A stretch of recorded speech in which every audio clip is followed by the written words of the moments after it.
Hey guys, it's Brunky, and a lot of you ask me how I get the textures on my drawings. While I've already made some videos covering it, they are already outdated and they aren't explained exactly the best. There's a lot that goes into it, like what brushes I use, what image overlays I use, and things like that I haven't had the time to compile yet. But there is a main tool that I use that carries making that 3D effect. The only issue is that not a lot of softwares have the option, and that is emboss. Since other softwares don't have emboss, I thought I would try to find on the internet what tutorials have been posted, and I also messed with the software a little bit to see what I could find on my own, so that I could share with you guys today how you can easily and quickly add a 3D effect to your drawings.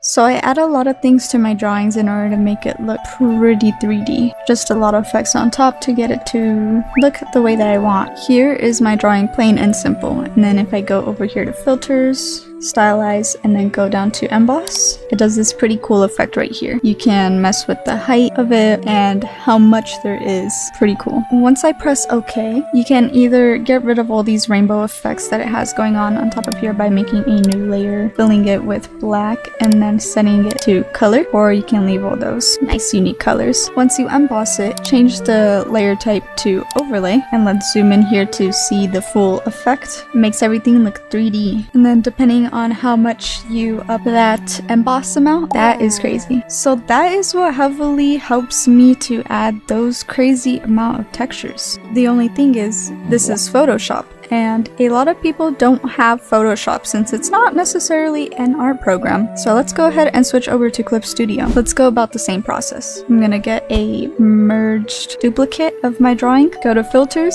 effects, and I'm not seeing emboss. Since there's no emboss, there's two options that I ended up finding. First one is normal map.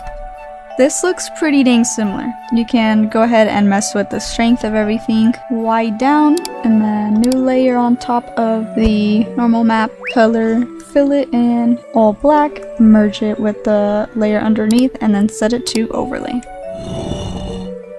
Not exactly the same, but I would say in some aspects this is even better. This is a pretty cool way of adding texture to your drawings. Next option after that one, this one is a lot more similar to emboss. Right click and then merge visible to new layer. Go to edit, tonal corrections, and then saturation and luminosity. Hue, saturation, luminosity, you know what I mean. Turn the saturation all the way down, duplicate it.